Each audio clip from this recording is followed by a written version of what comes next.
Good morning, Barbara. Good morning, Cindy. Good morning, Nancy. Hey, Lauren.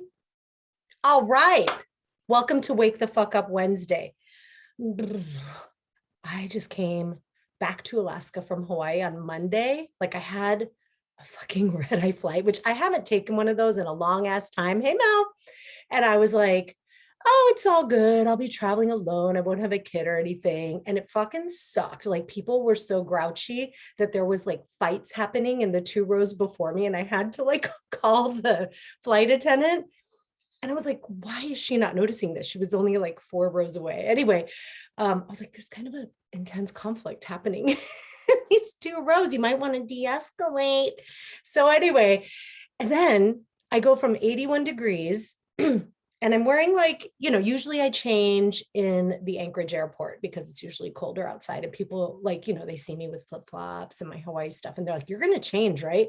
Because it's really cold. And I'm like, oh, really? Like how cold? 8 degrees. That's what it's been. I think it was even colder, on that day, but I was so sleep deprived. I didn't even check. So anyway, it's like 8 degrees, but it's all good. It's gorgeous with the snow. So that is awesome because I love me some snow. So how are you all doing? It is November. We are heading into the crazy shit, right? If you didn't hear my episode on boundaries during the holidays, check that out, or my Elephant Journal article. If you go to my Instagram profile, there's links for that, but go and check it out because it talks about like how to deal with all the craziness with family and friends and lovers and things during the holidays. Okay. So today is a very common topic that I coach on. I just want to tell you, okay? Because it is called, and this is a 2-part series, how to not lose yourself in a relationship. And this is so common. I mean, I have so many amazing, powerful, confident women come to me and go, once I'm in a relationship, it just kind of all goes out the door, right? Like, being out of a relationship, we are going to yoga 5 times a week and we're hiking with girlfriends on the weekend and we're doing our hobbies like painting or knitting or playing music or whatever. We have dinner parties. And then often people in a relationship, once they're in a relationship, they skip yoga because their partner is available and they want to hang out with them. They may genuinely miss them, but then they start compromising their self-care and their preferences for this, right? A lot of people cancel things with girlfriends, right? I've often seen articles that talk about like, like Elephant Journal had one that just came out about someone saying like, my girlfriend ghosted me when she was in a relationship. Personally, I've never had a friend ghost me because they were in a relationship, but we see that happens, right? All of a sudden they're less available. Some of that's natural. A lot of it comes from relationship anxiety. So I want to dive into that today. This is a 2-part series because there's a lot to unpack here.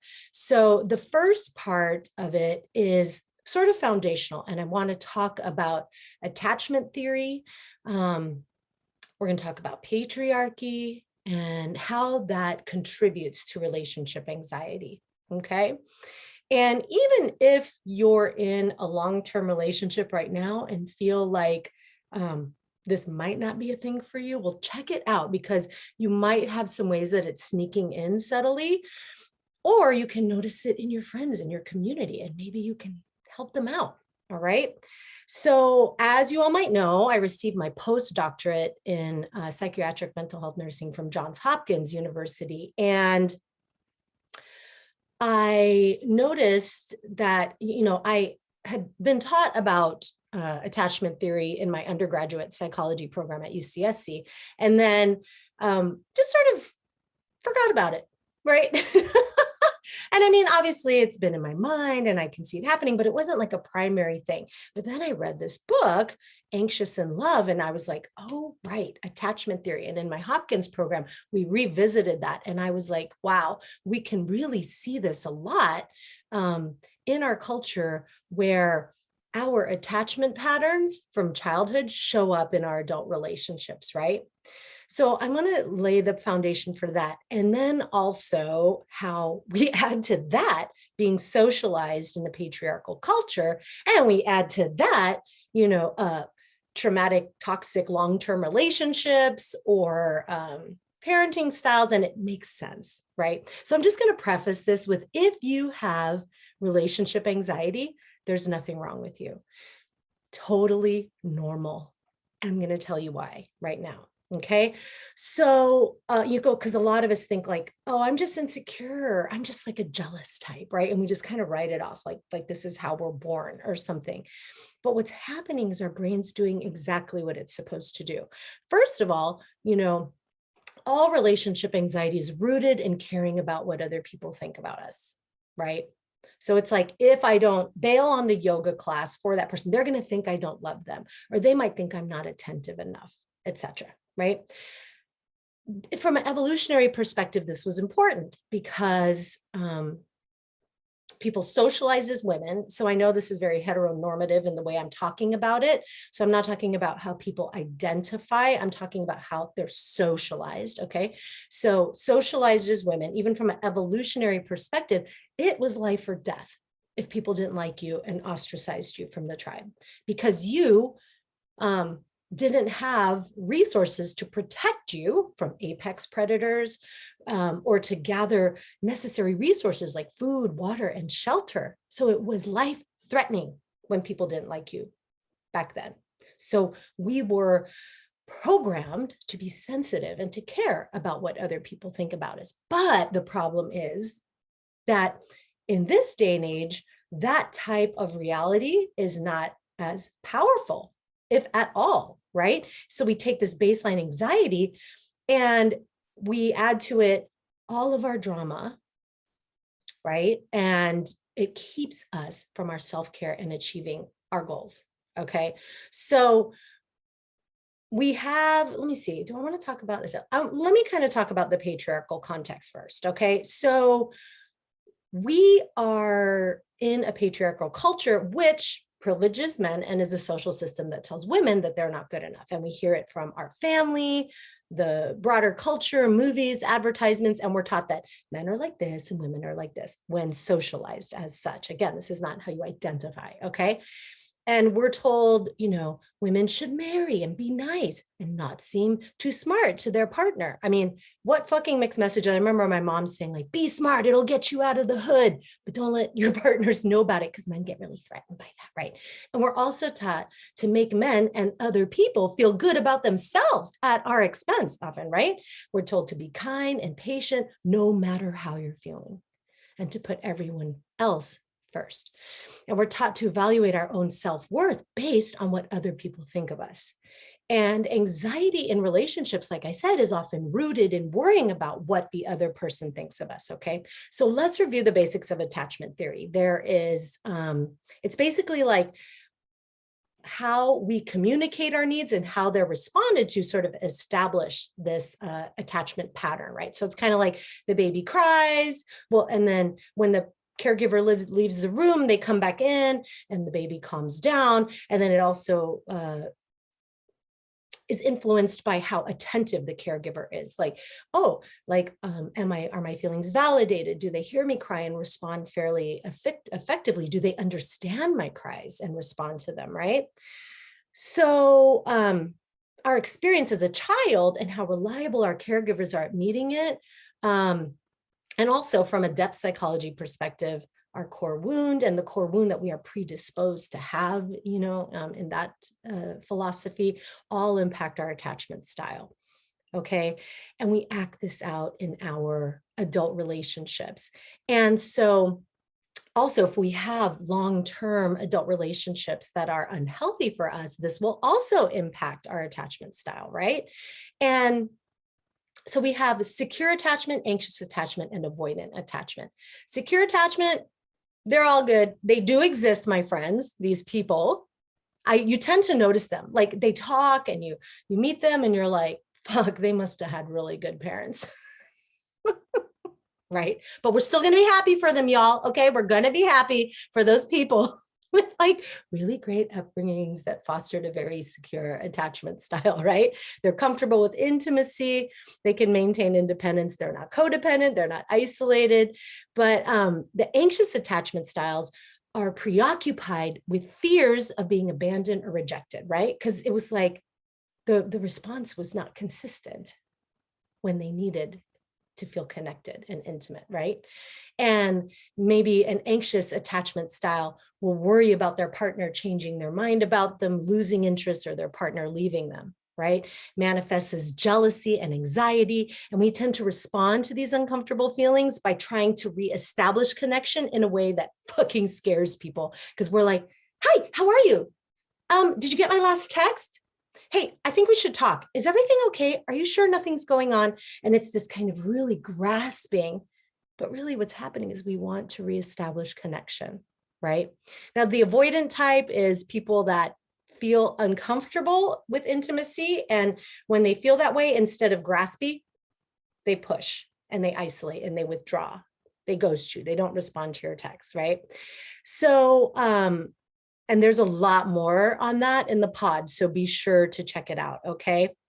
But I wanted to point out that we have this patriarchal environment where we're told our worth is based on whether we have a partner or not, and if we're able to keep other people happy or not at our expense.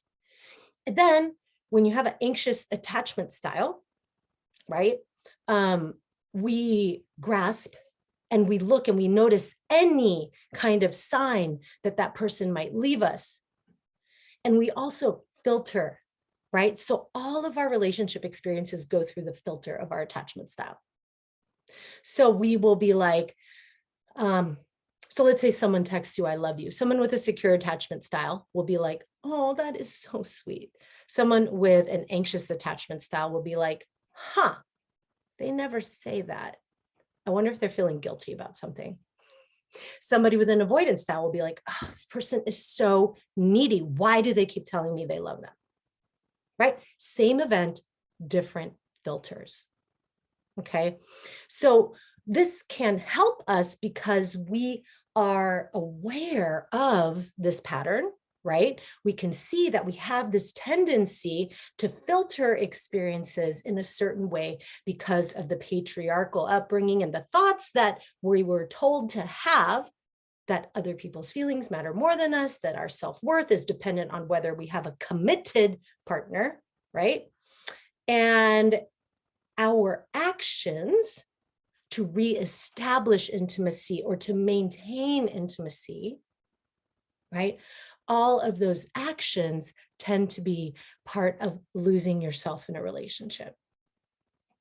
I hear so many women talking about stopping things that they love, not going to events and whatnot, because their partner will miss them or whatever, right? And it's like, and what's the underlying fear there, right? What's the underlying fear?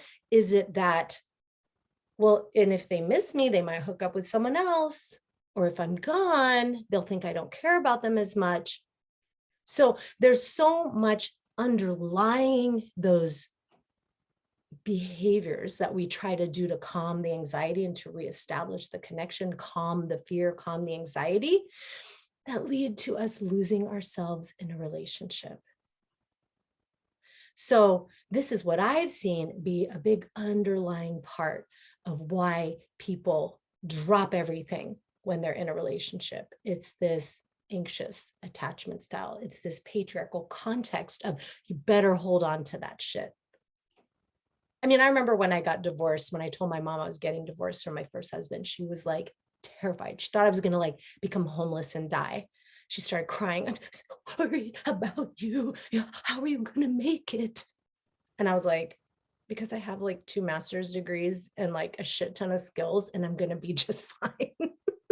Right. But my mom was older. She was a child during World War II. She experienced the Depression. Like for her, like relationships saved her. Right. And we grow up in that context in our culture as well. Right. So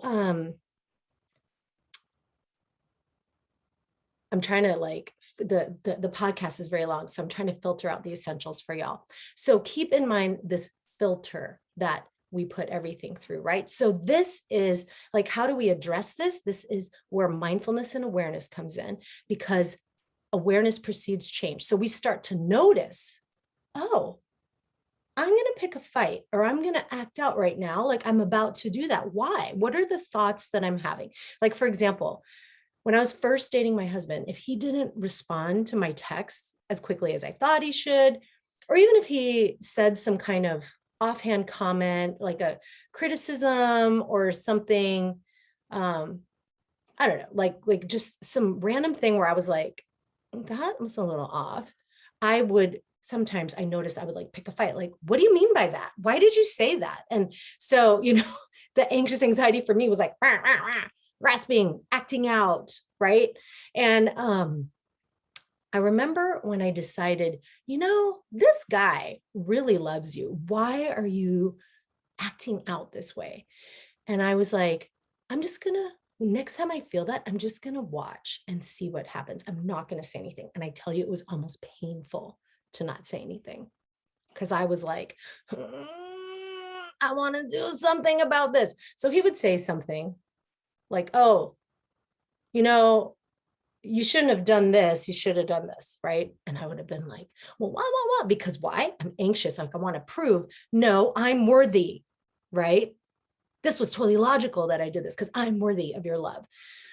And instead I was like, I'm just going to watch this. And I think, oh, he doesn't love me. And then I'd wait.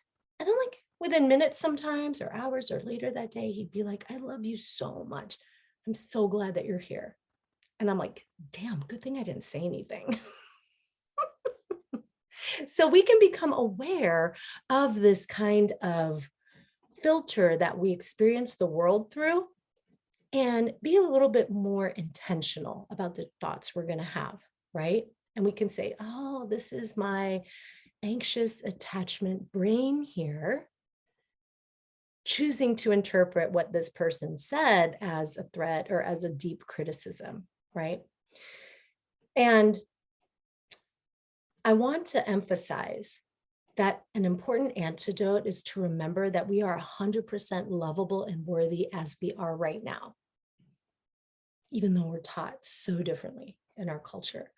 So that is the long-term thing we need to work on, right? It's about our relationship to ourselves and about establishing our inherent worthiness and lovability, knowing that, establishing that belief in our mind, because it's already true, whether you believe it or not. And this doesn't mean that we don't ever sacrifice for people that we love, but the motivation for the sacrifice is different. When it's healthy, right? It's from a joy of doing it, not a fear-based thing of what the other person might think, or a fear of making them uncomfortable, a fear of disappointing them, or a fear of them leaving us, right? The motivation is different. Can you see the difference? Yeah. One is driven by love and feels good, and the other is driven by fear and anxiety and is fucking exhausting, because trust me, I've been there. Now, in the pod, I talk about how people with anxious attachments tend to be attracted to people with avoidant attachment styles. And that's a shitstorm, right? You got one person who grasps and the other person who runs away. But we do this. Listen to the pod to learn a little bit more about that, okay? But a lot of people might think, okay, so the first step then, when I notice this, is to try to change my thoughts about it and be like, oh, okay, so I need to like reframe this. No. The first step is to have some self-compassion. Because what we tend to do is we notice we do this and we shame ourselves and all this shit, right? But really what we need to do is be like, I'm sorry, Anna. It's hard to see the world in this way, but it makes sense because of how you were raised and the context and your past relationships and all of that. This is hard. What do you need right now? That's where we start. Not shaming ourselves for, oh, there I go again. I gave up all my priorities, ghosted my girlfriends and all that shit, right? Self-compassion, then the thought work, okay? So just to recap, the patriarchal context where we're told our worth is based on whether we can attract a partner and have them commit to us and hold on to that, and that our self-worth and lovability is only based on how other people think of us. That's the context, right? And then Also, our attachment styles. Many of us have anxious attachment styles, and that contributes to this relationship anxiety. Now, in part 2, I'm going to go into more tools that you can use about how to not lose yourself. But for now, I want you to remain curious, okay? So I want you to go listen to the pod tomorrow, and I want you to notice where this jumps into your experience of your relationships, and not just with dating and not just with like intimate partners, although that's where it tends to be most intense, but also with friendships, family encounters, sibling like stress, right? Like, oh, does mom or dad love so-and-so more, and all of that, right? Then, so once you're aware, awareness precedes change, self-compassion, okay? And then we can start with the thought work but we're going to go more into tools next week. Okay.